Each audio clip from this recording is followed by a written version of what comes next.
Everyone, welcome to Gaurav Tyagi classes. जैसे हमने एक दिल्ली पुलिस का स्पेशल बैच चला ही रखा है, उसमें मैं एक पोर्शन करा रहा हूँ general awareness plus current affairs. तो उसमें मैं कवर कर रहा हूँ आपका general awareness with current affairs. तो आज का मेरा है पहले करंट अफेयर्स से रिलेटेड, टुडे इज स्पेशल, मतलब अभी एक दो दिन में आने वाली न्यूज जो एग्जाम पॉइंट ऑफ व्यू से इंपॉर्टेंट है। तो पहले टुडे इज स्पेशल पे चलते हैं। तो कल ही पीएम मोदी ने किसका इनॉग्रेशन किया है? पीएम मोदी इनोग्रेटेड राष्ट्रीय स्वच्छता केंद्र। That is a important news, बहुत ज्यादा इंपॉर्टेंट न्यूज है ये। राष्ट्रीय स्वच्छता केंद्र का इनोग्रेशन किया है किसने? पीएम मोदी ने। तो ये इंपॉर्टेंट है आपके लिए कि पीएम मोदी इनोग्रेटेड राष्ट्रीय स्वच्छता केंद्र। और इसका इनोग्रेशन कहाँ हुआ है? इसका इनोग्रेशन हुआ है न्यू दिल्ली में। राष्ट्रीय स्वच्छता केंद्र का इनोग्रेशन न्यू दिल्ली में अंडर विच मिशन किया गया है? तो मिशन है अंडर स्वच्छ भारत मिशन। ये इंपॉर्टेंट न्यूज है, आपको ध्यान रखनी है। कहां पर बनाया गया है राष्ट्रीय स्वच्छता केंद्र? तो कहां पर बनाया गया है? न्यू दिल्ली में। किसने इनोग्रेशन किया है? पीएम मोदी ने। किस मिशन के अंदर? स्वच्छ भारत मिशन या स्वच्छ भारत अभियान के अंदर। नाउ अगेन दूसरी न्यूज पे चलते हैं टुडे स्पेशल की। जो नेक्स्ट न्यूज है वो रिलेटेड है वेन्यू से। किस चीज का venue? ICC T20 world cup. इस साल भी होना था। कहां होना था आईसीसी का T20 वर्ल्ड कप? इस साल 2020 में। कहां होना था? ऑस्ट्रेलिया में होना था। तो ये जो ऑस्ट्रेलिया वाला वर्ल्ड कप है ये तो पोस्टपोन हो गया, मतलब ये ऑस्ट्रेलिया में नहीं हो रहा। तो अब जो वर्ल्ड कप है 2021 वाला, उसका वेन्यू था फिक्स इंडिया, वो वेन्यू चेंज नहीं हुआ। 2021 में 2021 में जो वर्ल्ड कप होगा आईसीसी T20 वर्ल्ड कप, वो आपका कहां होगा? वो इंडिया में ही होगा। अगला इंपॉर्टेंट चीज है, क्या 2020 वाला वर्ल्ड कप पोस्टपोन होके कभी कहीं चेंज हो गया है? हाँ जी, चेंज हो गया है। 2022 में होगा वो, और कहां होगा उसका वेन्यू? ऑस्ट्रेलिया ही होगा। मतलब 2020 में ड्यू टू कोविड वायरस ये वर्ल्ड कप पोस्टपोन कर दिया गया है, और 2020 वाला वर्ल्ड कप 2022 में ही होगा, और वेन्यू चेंज नहीं हुआ। वेन्यू ऑस्ट्रेलिया था तो ऑस्ट्रेलिया ही रहेगा। उसके बाद ICC T20 women world cup, ये कब होना था? ये 2021 में होना था, 2021 में होना था। इसको भी पोस्टपोन कर दिया गया है, ये भी 2022 में होगा। और 2022 में ये कहां होगा? इसका वेन्यू है न्यूजीलैंड। ये भी फिक्स है, ये भी कंफर्म कर दिया है। किसने किया है ये कंफर्म? ये न्यूज आई कहां से है? अब हमें ये तो मिल गया करंट, ये तो हमारा क्या हो गया? करंट हो गया। अब आईसीसी की फुल फॉर्म, ये यहां से न्यूज आई है। आईसीसी की full form international cricket council, very important, international cricket council. और इंटरनेशनल क्रिकेट काउंसिल का हेडक्वार्टर कहां पर है? तो इसका हेडक्वार्टर है दुबई में। और दुबई कहां पड़ता है? यूएई में। दुबई कहां पर है?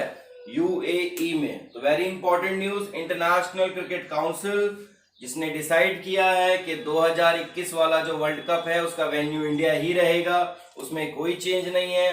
जो 2020 में होना था वो 2022 में होगा, और कहां होगा? ऑस्ट्रेलिया में होगा। और ICC T20 women world cup 2022 में कहां होना है? न्यूजीलैंड में होना है। ये इंपॉर्टेंट न्यूज आई है। कहां से ये आई है? 2 दिन के अंदर अंदर। तो आपको ये ध्यान रखना है कि 2 दिन के अंदर अंदर कौन कौन सी न्यूज आई है। अब चलते हैं नेक्स्ट न्यूज की तरफ। थर्ड न्यूज जो है टुडेज स्पेशल की, वो है आपकी कोविड टेस्टिंग लैब। तो इसमें क्या नया है? तो टेस्टिंग लैब में एक चीज जो नई है, जो इंपॉर्टेंट है, वो चीज ऐड हुई है मोबाइल मतलब मूवेबल कोविड टेस्टिंग लैब। ये पहली बार first mobile covid testing lab का इनोग्रेशन या शुरुआत करी है। क्वेश्चन आता है किस स्टेट में स्टार्ट हुई है? तो स्टेट है कर्नाटका। कौन सी स्टेट है? कर्नाटका।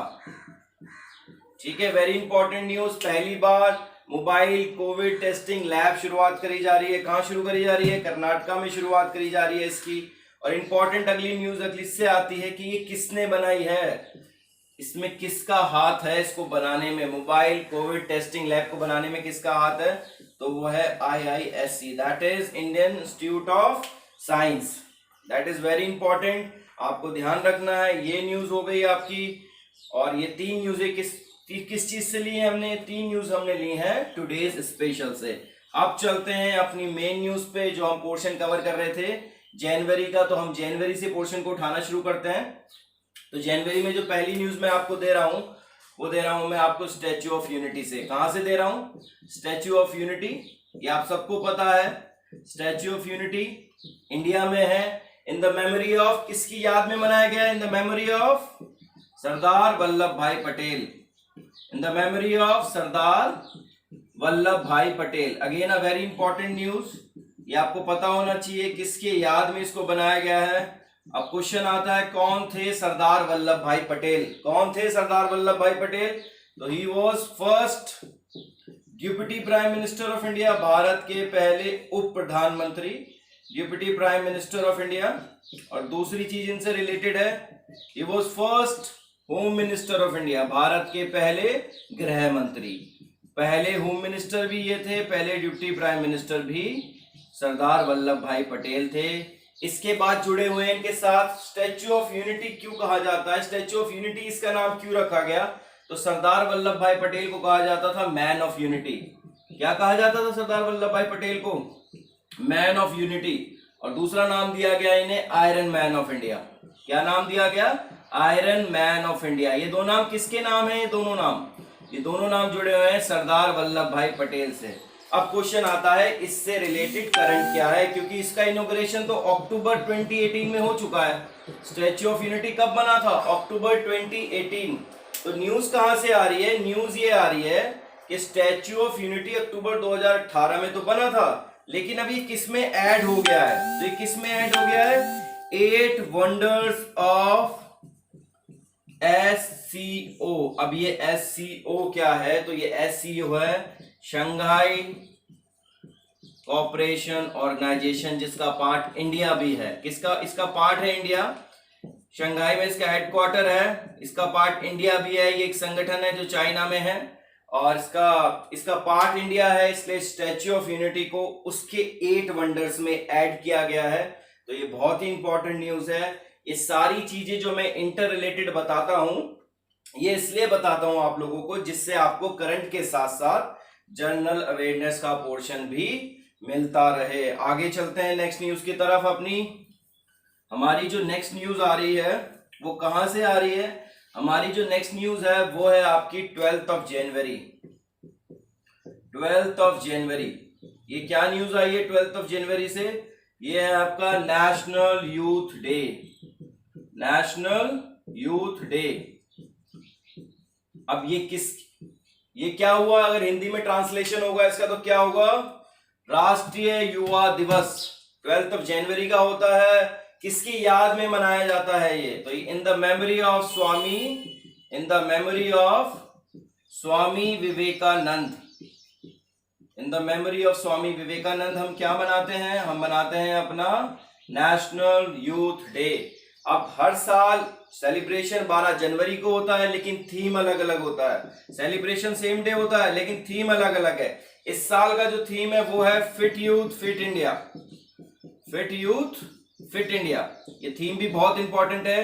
हर साल एक नया थीम दिया जाता है। आजकल क्वेश्चन कहां से आ रहा है? ज्यादातर क्वेश्चन आ रहा है थीम से। अब मैं आपको जनरल अवेयरनेस का पोर्शन बताता हूं।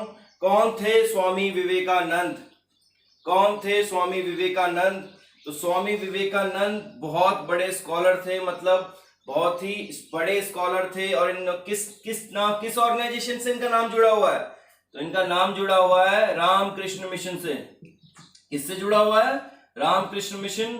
रामकृष्ण मिशन का मतलब यह है कि रामकृष्ण इनके गुरु थे, उनके रामकृष्ण परमहंसा इनके गुरु थे। उनके नाम पर इन्होंने एक संगठन की फॉर्मेशन करी कलकत्ता में, और जिसको नाम दिया इन्होंने रामकृष्ण मिशन। ये किस दिन मनाया जाता है? ये सेलिब्रेट किया जाता है on 12th of January, national youth day. Next news की तरफ चलते हैं अपनी। हमारी जो नेक्स्ट न्यूज आई है वो कहां से आई है? वो आई है 15th जनवरी से। कहां से आई है? 15th जनवरी। वो कौन सी न्यूज है? वो है अपना आर्मी डे। आर्मी डे किस दिन सेलिब्रेट होता है? On 15th of January. ये बहुत इंपॉर्टेंट है, ये आपको ध्यान रखना है कि हमारा आर्मी डे किस दिन सेलिब्रेट करते हैं हम? हम सेलिब्रेट करते हैं 15 जनवरी को। अब क्वेश्चन आता है, एक नई पोजीशन की फॉर्मेशन हुई है CDS, that is chief of defence staff. कौन है ये चीफ ऑफ डिफेंस स्टाफ? इस वक्त कौन है? एक पोजीशन हमने किसको दी है? चीफ ऑफ डिफेंस स्टाफ की। तो इस पद पर जो बंदा इस बार नियुक्त है या फिर जो इस पोजीशन पर अभी बैठे हुए हैं वो है जनरल विपिन रावत। ये आपको ध्यान रखना है कि ये पहले आर्मी चीफ थे, अब ये आर्मी चीफ नहीं है, अब ये क्या है? अब ये है चीफ ऑफ डिफेंस स्टाफ। अगली पोजीशन होती है इस वक्त आर्मी चीफ कौन है? इस वक्त आर्मी चीफ कौन है? तो इस वक्त आर्मी चीफ जो है वो है जनरल मनोज नरवाने।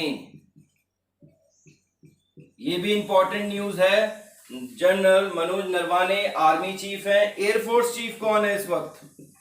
एयरफोर्स का चीफ कौन है? तो इस वक्त एयर चीफ मार्शल कौन है? एयर चीफ है इस वक्त चीफ मार्शल। ये पोजीशन है चीफ मार्शल तो RKS Bhadauria, RKS Bhadauria, that is important news. अगली न्यूज है नेवी चीफ कौन है इस वक्त? नेवी चीफ कौन है इस वक्त? तो इस वक्त जो नेवी चीफ है वो है एडमिरल करमवीर। कौन है? एडमिरल करमवीर। मैं आपको करंट के साथ जनरल अवेयरनेस इसलिए दे रहा हूं कि ये पोर्शन बहुत ज्यादा वाइड है और अगर हम इसे अलग से कवर करना चाहें तो बहुत मुश्किल होती है अलग से कवर करने में। अगर साथ साथ करंट के साथ कवर करते चले तो इजी भी पड़ता है और ज्यादा से ज्यादा पोर्शन कवर भी हो जाता है। अगली न्यूज की तरफ चलते हैं। अपनी अगली न्यूज की तरफ हम जब चलेंगे तो हमें पता होना चाहिए कि इंडिया में एक बीमारी है जो बहुत ही बड़ा सर का दर्द है और वो बीमारी है tuberculosis, TB।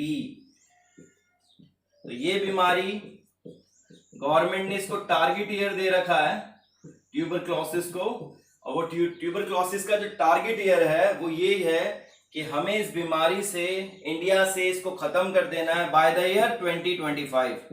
By the year 2025 ये जो टारगेट ईयर है, पहले तो आपको ये ध्यान रखना है जो TB से रिलेटेड, ट्यूबरक्लोसिस से रिलेटेड टारगेट ईयर है वो है 2025। इसको हमें खत्म कर देना है और इसके लिए एक प्रोग्राम चला रही है गवर्नमेंट, वो है tuberculosis control elimination programme, control and elimination programme. ये आपको ध्यान रखना है, ये न्यूज है, इसके लिए गवर्नमेंट काम कर रही है। और इसका जो टारगेट ईयर लिया है वो क्या लिया है गवर्नमेंट ने? वो टारगेट ईयर लिया है आपका 2025। तो ये आपको ध्यान में रखना है कि 2025 तक हमारे इंडिया में हमें TB के केसेस घटाने हैं, क्योंकि नंबर ऑफ TB केसेस में हम बढ़ते जा रहे हैं by the report of WHO, that is world health organisation.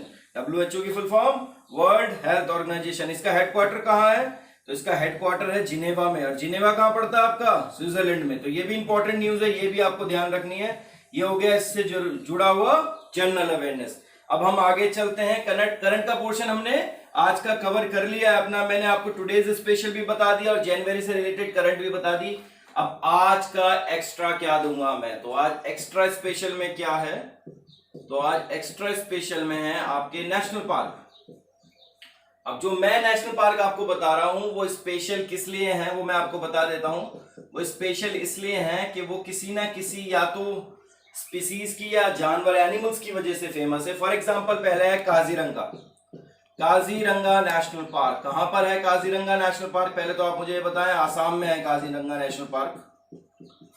तो ये आपको ध्यान रखना है, काजीरंगा आसाम में है। और किस लिए फेमस है? और वन हॉर्न राइनासोरस, एक सींग वाले गेंडे के लिए फेमस है। दूसरा नेशनल पार्क वो भी आसाम से लिखवा रहा हूं मैं आपको, मानस। मुझे जो इंपॉर्टेंट लग रहे हैं वैसे 10-10 करके मैं आपको याद कराने की कोशिश कर रहा हूं। आपको याद करने की कोशिश करनी है, इससे आपको फायदा ये होगा कि आप पे बर्डन भी नहीं पड़ेगा और धीरे धीरे चीजें सारी कवर होती चली जाएंगी। तो दूसरा नेशनल पार्क है आपका मानस।